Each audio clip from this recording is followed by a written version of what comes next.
G'day legends, Blake here with another video, and my fish room is an absolute mess at the moment, which means that it's project time, and I really love projects when it comes to aquarium related stuff. However, I never like to pay full retail. So today's video is going to be all about saving you guys money, and of course, I think the best place to do that is Bunnings. So I'm going to show you a whole bunch of fish room items you can get from Bunnings to save yourself some money. Now it all started because I got sent these lights here from Delua, and it seems kind of a waste to just put those lights on a tank that's essentially a bare bones setup. So I want to actually aquascape this out, and I've got a fun idea that involves all of you guys. So if you do want to have an input into what happens to this tank, stick around for later on in the video. But first off, let's save some money. Just to show you that I practice what we preach, I'm not just going to show you the items at Bunnings, I'm going to show you them in use in my own fish room before I do. So first of all, this sticks out like the nose on your face. I've got terracotta pots in a whole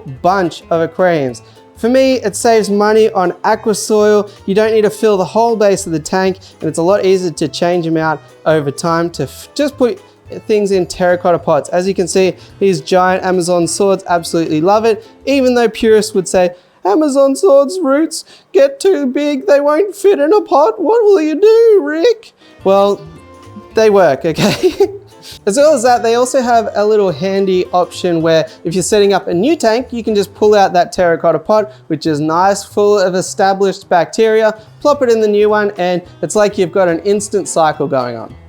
The next one is a fairly new one that I found, and it's these LEDvance panel LED lights. I think they're for offices or something usually, but I've even got a couple on my 8-foot. So that just has two of the same panel LEDs up there, and it lights this up brilliantly. I really like that you can change the color temperature between 3 different options. You can increase and decrease the wattage. So for example, whilst this 8-foot tank was establishing, I kept it on 30 watts, a bit lower. And then as there's been more plants and so forth, I've moved it up to 36 watts now. But it just seems to have good versatility, and for a 4-foot light that's a panel style, so you get a nice spread of light for 60 bucks is just a bargain in my eyes. Same company with the same features also makes a sort of a tube version, and that's what I run underneath the bench here, just because I didn't see the panels at the time that I set this bench up. But the cool thing about this is you can link them all together. So this whole 8-foot bench, I think it's 8 foot, has only one power point because it's just got 4 lights linked together. So daisy chaining and stuff like that, I think is a great option within reason for racking systems and benches as well. Now, of course, for your natural tank enthusiasts, dirted tank method, Wallstad method, people, sand and natural garden soil are going to be accessible from Bunnings. I prefer the coarse sand to the play sand because for me, the play sand compacts a bit too much, and the coarse sand has better texture to it anyway. I think it looks more natural. So those are definitely options that I like from Bunnings. I don't have any of those tanks in here now. Maybe we could do the 80 centimeter tank with something like that in the future. That's the same goes for river rocks. There's some really great options in river pebbles of different sizes, which I have used in the past before, but at the moment I'm just favoring a bit more driftwood, cerio stone and dragonstone. But for that riverbed style scape, definitely Bunnings can be a much cheaper option to the LFS. One option that maybe you can't tell as much from the front, or maybe you can, but is definitely evident at the back, is Devil's Ivy or Pothos. I've got a whole bunch of different indoor climbing plants, vining plants to differing success, but peace lilies are another great option. There's heaps of plants at that section that's just indoors of Bunnings that you can definitely stick one of those in your tank, and you know, it'll just tick along in its own time. And I find that they're best if you just leave them alone and come back and be surprised one day when you find like a 12-foot length of it behind your rack. For example, I just noticed here, these ones are actually latching onto the wall, so I might have to pull those off. I totally didn't even notice that. Another one that's difficult to show you but is definitely in use in here are smart plugs, and that's because they're behind the tanks. I don't really have any accessible right now, which is probably a poor design on my part, but smart plugs are an absolute lifesaver. Turn your lights on and off through Wi-Fi, set up timers and all that stuff. If you're going around manually switching on and off lights, then you know, how do you do that? How are you organized enough to remember that every single day? And how do you get consistent lighting for planter tanks as well? So I can't recommend smart plugs enough. Just takes the hassle out of it. Hey legends, so just to interrupt for one moment, I'll let you know what my idea is for this tank and how you can get involved.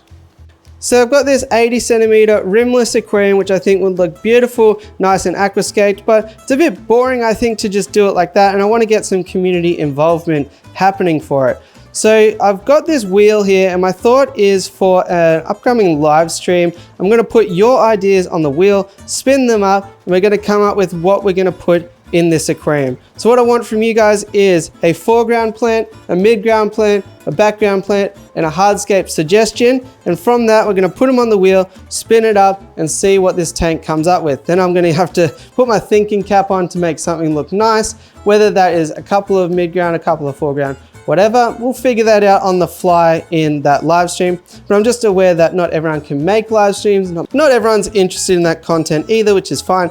But I wanted to give an opportunity in a video, so I'll give you that here. So drop those comments within sort of 2 weeks of this video going up, and I'll figure that out, and hopefully you can see your ideas come to life. So hopefully I see heaps of really fun comments down below with some great ideas, but let's get back to the video. A couple of other, maybe not so glamorous ones, but definitely practical ones. This stuff here, super glue. Just so long as you get 100% cyanoacrylate super glue. I favor gel super glue. I just think it's a bit messy to go with liquid super glue, but dealer's choice on that one. But there's heaps of super glue options, as well as that silicone. And it's always important to have silicone around, just because you never know when disaster might strike. It's kind of a nightmarish thing to think about, but silicone is not going to last forever. So if you don't have anything leaking right now, it's a good time to teach yourself how to reseal a tank and have silicone on hand just in case you need it.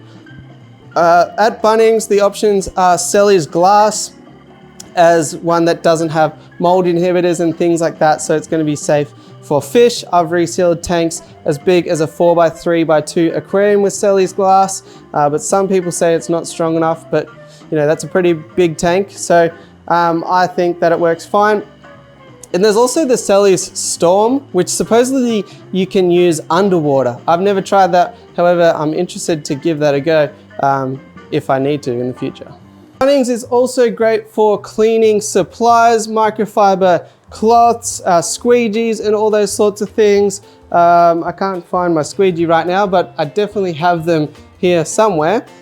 Always lost when you need them the most. So for $2, grab a couple of squeegees and sit them on each corner of your fish room. You can't go wrong. And the other one that's maybe not so obvious are airline hoses. There's heaps of different fittings in the irrigation section. There's sort of the fittings that you can tap into your airline up above there, barbed fittings, 4mm, or you can get taps and things like that, 10 packs.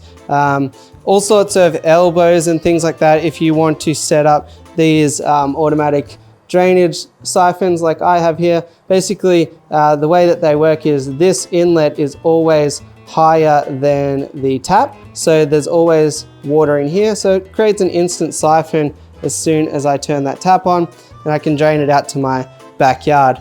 Another one, if you are going to drain water to your backyard, there's a device called a Wobble T, and it's basically a sprinkler that works on gravity. So I've used it before here in the background, and it just helps if you want to water some grass using your aquarium water. Instead of just having a huge puddle, you can sort of have it sprinkling lightly across your yard. One last one, which is great to make lids from, I've got one just down here, this greenhouse panel. They come in huge sheets, pretty affordable, and they cut up really easy, so they're great for aquarium lids, especially if you've got fish that jump, which is all fish, pretty much. So definitely recommend having lids on. It's gonna help you with humidity anyway, so it's a good thing to have. So it's really affordable to make lids out of that. They're not gonna break like glass lids do occasionally. As well as that, some obvious ones, razor blades, what else? You can get vinyl tubing if you want to make your own siphons and gravel vacs and all that sort of stuff. Power tools, of course, are going to help. You can use pool salt so that if you want to treat your aquarium with salt, you can use that. Just be careful, some of those have magnesium and other things in them, but as long as it's natural sea salt or pool salt, that is totally fine to use as well. But yeah, like I say, there's so many options. You can kill an entire weekend walking around Bunnings coming up with ideas, and I encourage you to do that. So hopefully you like this video, hopefully it helps you to save $1 or $2. If it did, it always helps me out to smash like, hit subscribe, and all that fun stuff. And let me know down below about that tank there if you want to have some input. Other than that, there's another video there that you can watch if you enjoy my content. Thanks for watching, I'll catch you on the next one.